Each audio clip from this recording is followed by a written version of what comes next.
Hello friends, this is Dr. Seema Shahi once again with all of you. Happy Eid. आज इतने दिन से diabetes के बारे में बहुत सारी चीज़ें हमने सीखी हैं, कॉम्प्लिकेशंस भी कुछ हद तक सीखी हैं। थोड़ा सा मैंने पहले भी डाइट और लाइफस्टाइल के बारे में बताया था। अब आज से कुछ वीडियोस हम थोड़ा सा डाइट के ऊपर रखेंगे।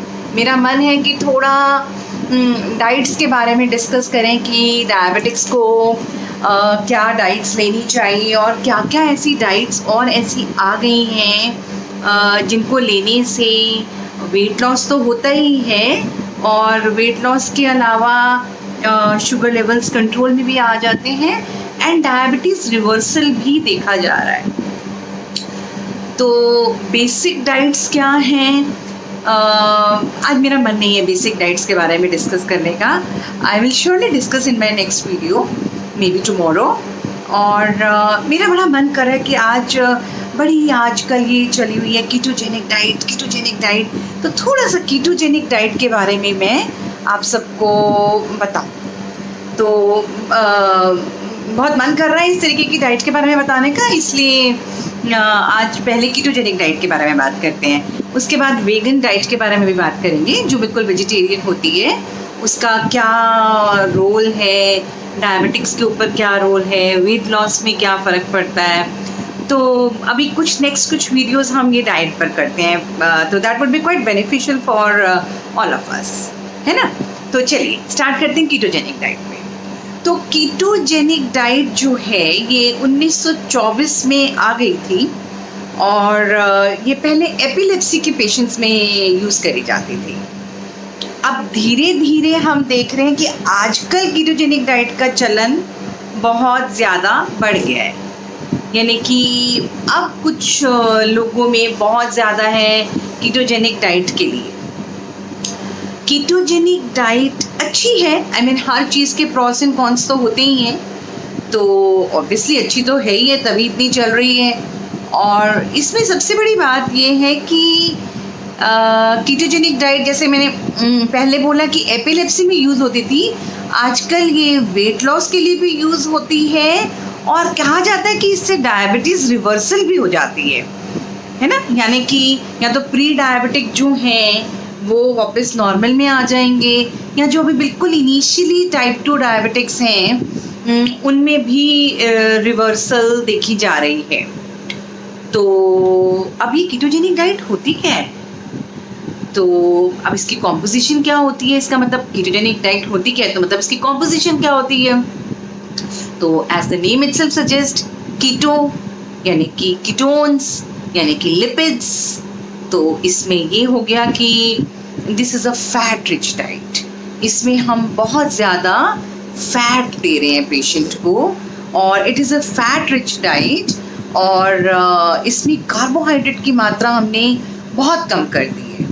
प्रोटीन्स हम नहीं कम कर सकते, क्योंकि जितना प्रोटीन एक इंसान ले सकता है उतना प्रोटीन वो उससे ज़्यादा ले भी नहीं पाएगा। तो प्रोटीन की एक अपनी मात्रा है जो बनी हुई है, उसमें चेंजेस ज़्यादा नहीं लाए जा सकते। बट हाँ, कार्बोहाइड्रेट और फैट्स में बहुत चेंजेस ले आए हैं इस डाइट से। तो अब इस डाइट में क्या होता है? इस डाइट में क्या होता है कि जो फैट्स हैं, जो लिपिड यानी कि जो फैटी मटेरियल है खाने का, वो हम 70% फैट्स पेशेंट को खिला रहे हैं, और कार्बोहाइड्रेट हम मरीज़ को बहुत कम दे रहे हैं। बहुत कम कार्बोहाइड्रेट है, यानी कि हार्डली 10% कार्बोहाइड्रेट है। 50 ग्राम से भी कम कार्बोहाइड्रेट एक दिन में दिया जाता है पेशेंट को। 50 ग्राम से भी कम कार्बोहाइड्रेट दिया जाता है। और प्रोटीन जो है, प्रोटीन 20% दिया जाता है। 20% डाइट इज़ प्रोटीन। तो अब इसमें मतलब फैट ज़्यादा हो गया। अभी नॉर्मली जो हमारी बॉडी है वो कहाँ से एनर्जी लेती है? ग्लूकोज से एनर्जी लेती है। तो ग्लूकोज से कैसे एनर्जी लेती है? तभी तो कहते हैं ना कि carbohydrate is the richest source of energy, यानी कि glucose is the richest source of energy for everyone. तो अब क्या होता है कि जब हम खाना खाते हैं तो पेशेंट को कार्बोहाइड्रेट की, नॉर्मली जब हम अपनी डाइट को देखते हैं तो कार्बोहाइड्रेट हम ज़्यादा लेते हैं फैट और प्रोटीन के मुकाबले में। तो अब हमने यहाँ पे कंडीशन बिल्कुल उल्टी कर दी, यानी कि नॉर्मल कार्बोहाइड्रेट ज़्यादा होता था, अब हमने फैट ज़्यादा कर दिया। प्रोटीन को नहीं ज़्यादा छेड़ सकते, प्रोटीन वही 20-25% तक है, वो तब भी ऐसे ही रहता था, वो अब भी ऐसे ही रह रहा है। तो होता क्या था कि जब हम कार्बोहाइड्रेट नॉर्मल जब होते हैं, जब हम कार्बोहाइड्रेट रिच डाइट लेते हैं तो बॉडी को जब एनर्जी चाहिए होती है, यानी कि हमारे मसल्स को, हमारे सेंट्रल नर्वस सिस्टम को, यानी कि बॉडी के किसी भी भाग को आप चलते हो तो एनर्जी नहीं होगी तो चलोगे कैसे? तो आपके स्केलेटल मसल्स में भी एनर्जी जो है वो कार्बोहाइड्रेट से, यानी कि ग्लूकोज से आती है। तो अब अगर आप ग्लूकोज दे ही नहीं रहे हो, यानी कि कार्बोहाइड्रेट दे ही नहीं रहे हो, तो फिर उसके जो ग्लाइकोजन जो स्टोर्स हैं, ग्लूकोज स्टोर्स जो लीवर के अंदर ग्लाइकोजन के फॉर्म में स्टोर्ड है, वो भी धीरे धीरे खत्म हो जाते हैं। तो जब वो भी खत्म हो गए तो बॉडी को एनर्जी कहाँ से मिलेगी? क्या आपने तो पेशेंट को फैट पे डाल दिया। अब क्या होता है, जब 3-4 दिन बढ़ जाते हैं, 3-4 दिन तक आपने बहुत कार्बोहाइड्रेट रिस्ट्रिक्टेड डाइट दी, यानी कि सिर्फ 50 ग्राम तक का कार्बोहाइड्रेट दे रहे हो, बाकी सारा फैट के फॉर्म में है, मतलब है I mean you are giving more of chicken, you are giving more of oils, ghee, cheese, paneer, you know, more of non veg, but we prefer not to give red meat, we prefer giving chicken and poultry, you know, poultry like eggs, है ना? तो ये सारी चीज़ें हम देते हैं फिर इसमें कीटोजेनिक डाइट में। तो अब सवाल ये, जैसे मैंने बताया कि जब ग्लूकोज रिजर्व्स नहीं रहे तो बॉडी एनर्जी कहाँ से लेगी? तो बॉडी एनर्जी अब कीटोन से लेगी, है ना? मतलब अब आपका सेंट्रल नर्वस सिस्टम है, 3-4 दिन के बाद ऐसा होता है कि जब आप 3-4 दिन तक कार्बोहाइड्रेट रिस्ट्रिक्टेड डाइट देते हैं पेशेंट को, तो 3-4 दिन में ग्लूकोज के रिजर्व्स बिल्कुल ख़त्म हो जाते हैं। अब आपका जो ये दिमाग, ये जो सेंट्रल नर्वस सिस्टम है, इसको कहीं ना कहीं से तो एनर्जी चाहिए, तो ये अपना काम करेगा, अपना ऑल्टरनेटिव सोर्स ऑफ एनर्जी ढूंढेगा ही ढूंढेगा, उसको चाहिए तो ढूंढेगा। तो अब वो क्या करता है, जो फैटी एसिड है ना, फैटी एसिड को न्यूट्रिशन के फॉर्म में नहीं लेता, तो अब क्या करेगा? तो फैटी एसिड ब्रेक करेगा, कीटोन बॉडीज बनेंगी। कीटोन बॉडीज जो बनेंगी, this is called physiological ketosis. ये पैथोलॉजिकल नहीं है, ये फिजियोलॉजिकल है। तो अब जब फिजियोलॉजिकल कीटोसिस होगा, कीटोन्स होंगे, उसको ब्रेन लेगा, अपनी एनर्जी लेगा, अपना काम करेगा, बॉडी भी इस तरीके से फिर अपना काम करेगी। यही है ना कि ग्लूकोज मिल नहीं रहा, फैट से उसको अपनी एनर्जी लेनी है। मसल क्या करेगा? मसल तो प्रोटीन क्या करेगा? प्रोटीन तो मसल बिल्डअप करेगा, है ना? तो रिचेस्ट सोर्स ऑफ एनर्जी तो कार्बोहाइड्रेट होता था, अब जब कार्बोहाइड्रेट नहीं है तो पेशेंट फैट से एनर्जी ले रहा है, आपका CNS आपका कीटोन बॉडी से ले रहा है। तो this is called physiological ketosis. बड़ी अच्छी बात होगी। अब क्या हो गया कि जो फैट दिए जा रहे हो वो एनर्जी के फॉर्म में यूटिलाइज कर रहा है, कार्बोहाइड्रेट आप दे ही नहीं रहे, तो वेट कहाँ से आएगा? वेट लॉस होगा। प्रोटीन ने तो मसल बनाना है या मसल स्ट्रेंथ करनी है, तो पेशेंट का वेट लॉस होना शुरू हो जाएगा। बड़ी अच्छी बात है। अब वेट लॉस भी हो रहा है, डायबिटीज़ भी रिवर्सल हो जाती है, तो actually it is a very very good thing.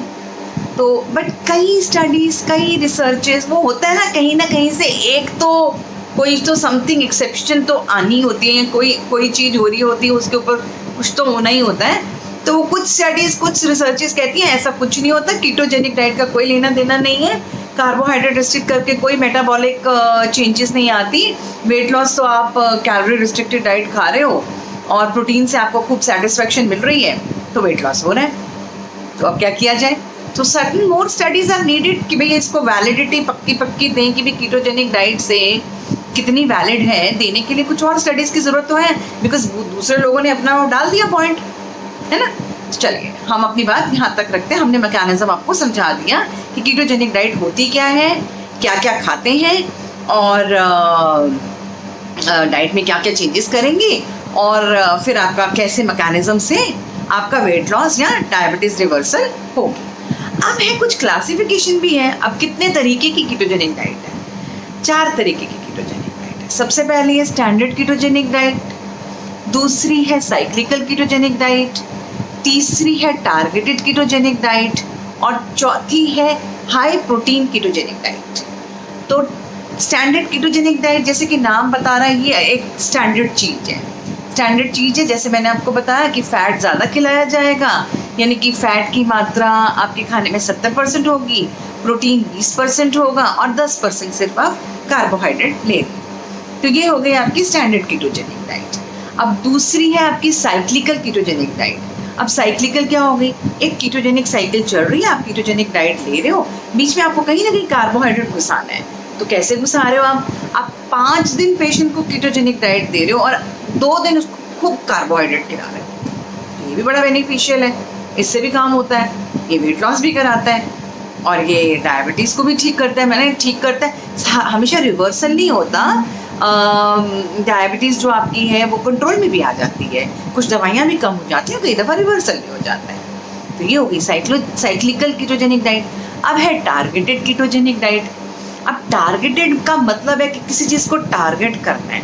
तो ये कहता है कि वैसे आप अपना कीटोजेनिक डाइट पे चलो, लेकिन जहाँ आप कहीं अपनी फिजिकल एक्टिविटी इंक्रीज करते हो, किसी वक्त आप बहुत एक्सरसाइज कर रहे हो या आप जिमिंग कर रहे हो या किसी वक्त आपका काम कुछ ज़्यादा हो रहा है, उस टाइम पे एडिशनल कार्बोहाइड्रेट ऐड कर दो, उस टाइम पे कार्ब्स ऐड कर दो।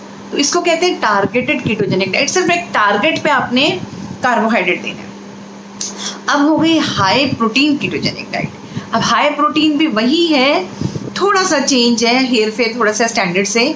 स्टैंडर्ड में जैसे कहा था कि 70% फैट्स हैं, इसमें 60% फैट हो गया, ठीक है।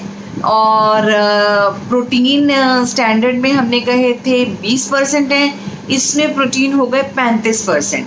10% इसने फैट से ले लिए और कार्बोहाइड्रेट सिर्फ 5% देना है, सिर्फ 5% कार्बोहाइड्रेट से ले लिए। तो कार्बोहाइड्रेट अभी और कम हो गया, फैट अभी भी काफ़ी है, 60% भी कम नहीं है, 60% भी फैट काफ़ी फैट है, तो कोई ज़्यादा भी इसमें फ़र्क पड़ेगा नहीं।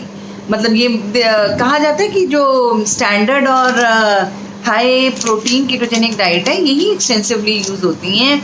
ये जो टारगेटेड और जो साइक्लिकल डाइट है ये अभी नई, इसका कंसेप्ट अभी बिल्कुल नया ही आया है and it is mostly use by the athletes and the body builders. उन्हीं में हम ज़्यादातर इन चीज़ों को यूज़ करते हैं। अब कीटोजेनिक डाइट के फ़ायदे क्या है, प्रॉस एंड कॉन्स तो हर चीज़ के होते हैं, तो क्या है?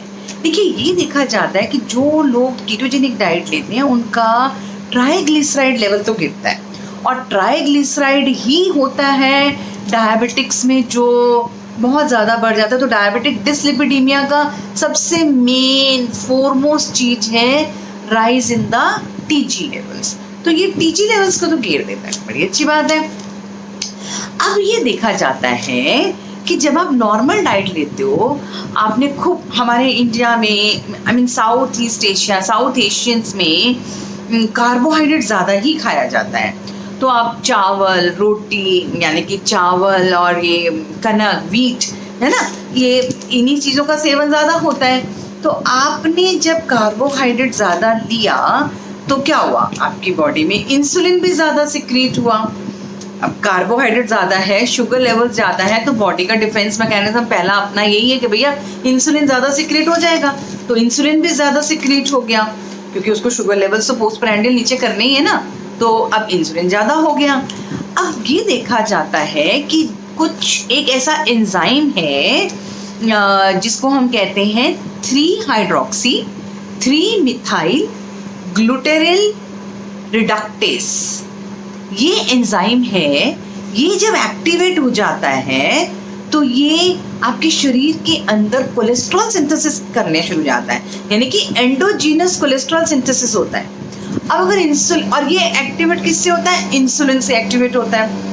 अब आप ज़्यादा कार्बोहाइड्रेट खाओगे, ज़्यादा इंसुलिन सिक्रीट होगी, तो ज़्यादा ये कोलेस्ट्रॉल सिंथेसिस भी शुरू हो जाएगी। अब जब कीटोजेनिक डाइट में आपने अपना कार्बोहाइड्रेट घेर दिया तो इंसुलिन की सिक्रीशन भी कम, तो ये एंडोजीनस कोलेस्ट्रॉल सिंथेसिस बंद हो जाएगी। इसके साथ क्या है, आप ज़्यादा कोलेस्ट्रॉल खाने को वैसे ही दे रहे हो, बाहर से, सामने से कोलेस्ट्रॉल ज़्यादा दे रहे हो, और उसका क्या हो रहा है, उसका कीटोसिस हो रहा है। क्योंकि बॉडी एनर्जी के लिए उसको तोड़ रही है, उसमें से कीटोन बॉडीज, फैटी एसिड्स में से कीटोन बॉडीज निकाल रही है, बॉडी सेंट्रल नर्वस सिस्टम, बाकी सारे सिस्टम उससे एनर्जी ले रहे हैं। तो ये फिजियोलॉजिकल कीटोसिस हो गया। अब ये देखो कितना अच्छी बात है कि फिजियोलॉजिकल कीटोसिस हो रहा है और वो साथ साथ जो एंडोजीनस कोलेस्ट्रॉल है उसको बनने भी नहीं दे रहा, तो ऑब्वियसली आपका लिपिड प्रोफाइल क्या हो गया, नीचे आ जाएगा। बड़ी अच्छी बात है यार। आपको जनरली सोचा जाए कीटोजेनिक डाइट खा रहे हो लेकिन फिर भी आपका लिपिड प्रोफाइल नीचे आ रहा है, वेरी नाइस थिंग। तो अब ये है कि किसी चीज़ की अच्छाइयाँ हैं तो किसी चीज़ की बुराइयाँ भी साथ साथ जुड़ी हैं। तो ये देख के चला जाता है कि क्या ज़्यादा है, क्या उतना नुकसान झेल सकते हैं उसका फ़ायदा लेने के लिए। तो ऑब्वियसली अब ये कुछ चीज़ें हैं, कुछ ऐसे लोग हैं, यानी कि कीटोजेनिक डाइट है, कुछ लोगों के लिए तो कॉन्ट्रा इंडिकेटेड है, वो नहीं ले सकते, उनको नहीं लेनी चाहिए। वो कौन लोग हैं?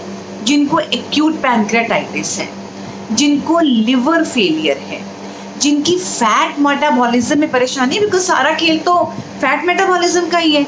अगर फैट ही नहीं मेटाबोलाइज कर पा रही है आपकी बॉडी तो बिल्कुल कीटोजेनिक डाइट ना लीजिए। या जिनके अंदर कुछ गॉल ब्लैडर डिसीजेस भी हैं, ऐसे लोगों को हम कीटोजेनिक डाइट नहीं देते। कुछ कीटोजेनिक डाइट से एडवर्स इफेक्ट्स भी आते हैं।